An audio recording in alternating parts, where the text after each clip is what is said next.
Finally Toshu और परी की एंट्री हो गई है। अनुपमा उन दोनों को याद करे और उन दोनों की एंट्री ना हो, वो भी अमेरिका में। एपिसोड के एंड में तोशु दिखाया, मतलब अनुपमा सड़क पे डांस कर रही थी, जिसे एक बच्ची देख के डांस कर रही थी। बोला, आप कौन हो? बोला, मेरा नाम ये है। फिर उसके पीछे पीछे भागी तो तोशु से गले लगा रहा था, बेटी बोल रहा था, और तोशु ने उसको गाड़ी में बिठाया। बोला, तोशु गाड़ी चलाओ, आगे बढ़ो। मतलब टोटल ही इग्नोर मार दिया अपनी माँ को और निकल गया। आई थिंक वो परी हो तो ठीक है, क्योंकि उसका नाम भी अभी इस एपिसोड में अलग ही था। कहीं ऐसा ना हो कि दोस्तों ने कोई दूसरी शादी कर ली हो। थी छोटी, आई थिंक परी की उम्र की थी मेरे हिसाब से 5 साल। हो गए सीरियल आगे चला गया, परी आई थिंक उस टाइम पे 1 साल की होने वाली होगी। तो यही होगा। कहानी को कंटिन्यू करते हैं। एपिसोड की शुरुआत अनुपमा से कर देंगे, जहां उसका फोन आएगा कि मेरे पति का एक्सीडेंट, मतलब होने वाले फियोन्सी का एक्सीडेंट हुआ है एक ही का, उसके लिए कुछ बना दो। इंडियन में जब पता नहीं, मैं बनाने गई, मुझे कुछ समझ में नहीं आया, तो अनुपमा ने बनाया, भेजा। और वहां पहुंची तो छोटी अनु ने देख लिया, फिर वहीं से बाहर से उसको रवाना कर दिया, भाई निकल, पहले फुर्सत में, कोई जरूरत नहीं है तेरी यहाँ पे। खाना खुद ले लिया, बाहर से चली गई। अब बोला कि ये खाना मैं डिस्ट्रॉय कर देती हूँ। अब वो डिस्ट्रॉय करने के उससे पहले श्रुति आ गई, बोला खाना आ गया। वो चली गई बाहर से, बोला उनको कोई काम था इसके लिए चली गई, नॉट माई फॉल्ट। ओके ठीक है। एक एक को खाना दिया, एक ने जैसे ही खाना खाए के समझ गया कि मेरी मंजिल वहां जोशी बेड पे ही खत्म होगी। जिसको मैंने देखा था वो अनुपमा थी, और ये जो खाना है वो भी अनुपमा का ही है। तो जोशी बेन और अनुपमा एक ही है। खाना फटाफट फिनिश किया, चमन टीचर का छुट्टी, बोला इतनी जल्दी फिनिश किया, तुम्हें इंडियन तो पसंद नहीं लगता, इंडियन इतना जल्दी? बोला ये तुम्हारा फेवरेट रेस्टोरेंट है ना, आज रात को यहाँ पे चलते हैं डिनर के लिए। बोला एक डॉक्टर ने तुझे मना किया है बाहर निकलने से, तुम्हें बहुत चोटें लगी हुई हैं। हाँ बोले ठीक है, मैं ड्राइविंग नहीं करूंगा, ड्राइविंग तुम कर लेना, मैं पीछे आराम से बैठ जाऊंगा, पर डिनर तो वहीं करेंगे। बोला तुम्हें खाने की इच्छा है तो मैं यहाँ मंगवा देती हूँ, वैसे भी तुम तो इंडियन फूड से पीछे भागते हो हमेशा, तो आज अचानक इंडियन फूड के लिए इतना प्यार कैसे उमड़ रहा है? नहीं हम वहां पे जाएंगे खाना, प्लीज रोकना मत, मैं इतना भी कोई बीमार नहीं हूँ, नॉर्मल सी चोट है, ओके मैं बैठ तो सकता हूँ, ड्राइविंग नहीं कर सकता, तो ड्राइविंग तुम कर लेना, पर चलेंगे वहीं। बोला ओके जैसा तुम बोलो। अनुपमा वहां पे फोन आया कि भाई देखो, तुम्हें एक काम करना है कि ये हम लोग आज वहां पे इंसिस्ट करे तो आने के लिए, तो अच्छा डिश बनाना। बोला डॉक्टर से पूछा ऐसी हालत में आ सकते हैं? बोला पता नहीं, वो जिद कर रहे हैं आपके वहां पे आने के लिए, तो आज फाइनली आप हमारे एके से मिलेंगे। वो बोले ठीक है, हम तुम्हारे एके से मिल लेंगे।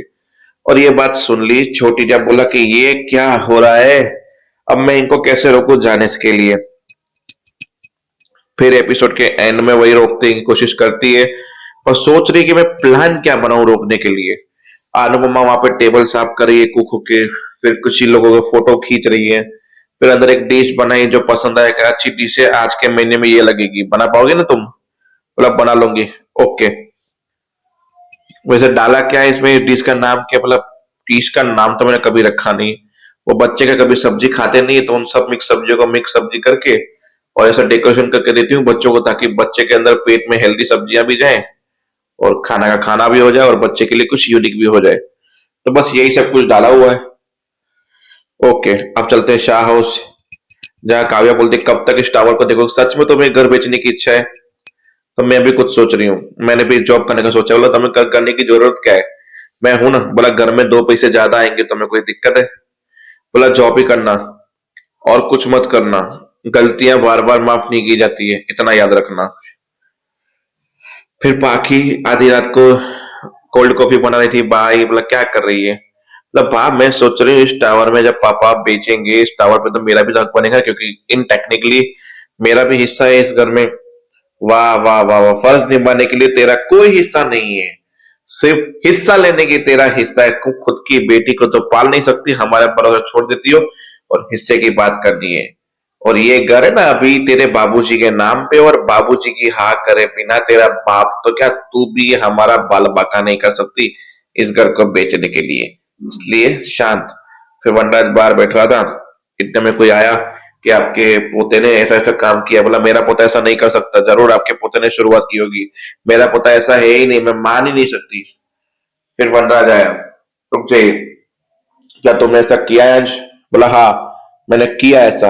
देख लिया आपके बेटे कितने बिगड़ गए हैं। ये संस्कार बोलते हैं, संस्कार। इसी घर में पाखी, तोशू और समर भी बड़े हुए हैं, पर उन्होंने कभी ऐसी बदतमीजियां नहीं करी थी बचपन में। मेरे भी बेटे उनके साथ ही पड़े हुए थे, मुझे पता है। आज मेरे पोते को मारे क्योंकि अनुपमा नहीं है, अनुपमा के संस्कार इसमें नहीं है, इसलिए ये आपका पोता बिगड़ गया है। कल अगर को मेरा पोता ही आपके पोते का मुंह तोड़ देगा तो फिर आप चला लोगे? और उन्होंने बोला बस, खिलौना टूटा है, खिलौना ले लेना, पैसे चाहिए पैसे ले लेना, पर उस मनुष्य औरत का नाम मत लेना यहाँ पे। जाइए यहाँ से। फिर अंश को प्यार से समझाए, कल 2 खिलौने लेके आएंगे, एक इसको दे देना, एक तुम ले लेना, और इससे सॉरी बोल देना, और कभी भी इसके साथ ऐसा बिहेवियर मत करना किसी के साथ भी। ओके बेटा, अंदर जाओ। फिर बाकी बाबा, मुझे आपसे कुछ बात करनी है हिस्से के बारे में। बेटियों का हिस्सा तो वैसे भी कोई नहीं खाता है, तो आज तो अब मेरा हिस्सा रहेगा ना। आप बिल्डर को ये बिल्डिंग दे रहे हो, तो मेरा भी तो उसमें एक फ्लैट रहेगा ना, खुद का हिस्सा। बोला हाँ, जितना हिस्सा तोशू का इतना तुम्हारा भी है इस घर में। पीछे काव्या आके बोलती, क्यों समर को भूल गए क्या? काव्या पाखी बोलती, समर को भूला तो ये पता नहीं है समर अब इस दुनिया में नहीं है। तो डिम्पी तो है, अंश तो है, हिस्सा तो उनका भी बनता है। बोला अब उसको दूसरे लड़के के साथ भागना है, भागे जाके शादी करे, अपनी गृहस्थी बताए, इस घर में काई का हिस्सा मांगने के बैठी है वो? कोई नहीं मिलेगा उसको हिस्सा विस्सा कोई भी। बोला टेक्निकली तो सबको मिलेगा। और वननाथ ने फिर झगड़ा शांत करा, रिलैक्स हो जाओ सबके सब लोग। ये घर ना मेरा है ना मैं कोई डिसाइड कर सकता हूँ, जिसका घर है वो डिसाइड करेगा किसको क्या देना चाहिए क्या नहीं चाहिए। तू मेरी बेटी है, बाकी तुम्हें भी मिलेगा, जो मेरे बेटे हैं उनको भी मिलेगा। तो रिलैक्स, समझी? तो बस शाह हाउस में तो यही बंटवारे के झगड़े चल रहे हैं। वहां पे तोशु को एपिसोड के एंड में देख लिया। फिर वो एक डिश बना रही थी, जो जब वेलकम होने वाला था उन दोनों का होटल के अंदर, मतलब अनुज मिलने वाले थे अनुपमा से, तो वो डिश गिर गई। अब डिश क्यों गिरी अनुपमा से, आई डोंट नो। वो घबराई हुई थी पूरी तरह से, क्योंकि वो तोशु इग्नोर करके जो चला गया था उससे एक सीन पहले में, और उसी वक्त वो लोग वहां पे आए। तो आई होप अब इनको आद्या रोक लेगी या आद्या खुद आएगी, क्योंकि होटल के बाहर तक तो ये लोग पहुंच गए हैं। अब उसके पीछे आद्या को ही कुछ करना है ऐसा जिससे ये लोग अंदर ना जाए। आई होप कि मजा आएगा आने वाले एपिसोड में। तो देखते रहिए सीरियल अनुपमा। मिलते हैं नेक्स्ट वीडियो में। जय हिंद।